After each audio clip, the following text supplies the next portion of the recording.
Oleh itu, kepada semualah memohon kepada semua saudara-saudari sidang penutung yang duk ikuti ambo fanpage FC lah kita panggil Zamir ni, mudah kita faham. FC hak saya, hak Ustaz Ali dan mana-mana pun supaya walaupun tidak FC pun baik ni tidak arti FC nak buat, tidak arti ke mana buat lah.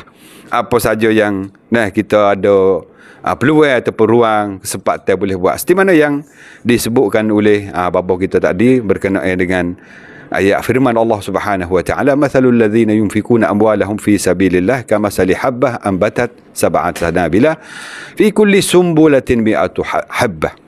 Jadi ganda yang Allah Taala ganda kepada orang buat kebajikan dan kebaikan, khairat derma ni. Hak ni seolah kata bukan sekadar kita tahu dak, bukan kita ingat. Kerana kita duk dengar selalu ayat ni, hadis Nabi tentang kelebihannya kita buat khairat. Cuma malam ni kita mari nak royak berkenaan dengan penting secara mana kita duk membinakan ma'had ni. Bina pondok, sekolah agama, tahfizul Quran. Apa penting gitu, lalu kan banyak dah kita. Pak kita ni kau banyak kau molek. Sebab nak royak kata adik-adik pemuda kita hak umur 12, 13 lah ke atas ni banyak lucu. Tidak banyak lucu. Banyak lucu daripada kurungan. Kurung dimaksud ni bukan kena kurung dalam legok gitu gini. Dimaksudnya dikaka ataupun diisikan dengan isi-isi agama tak ada banyak.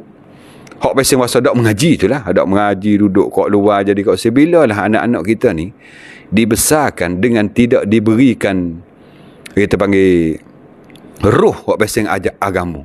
Makan ni lah kita panggil makan ruh hak pasal agama. Dia terpaksa pergi cari makan ruh hak pasal lain.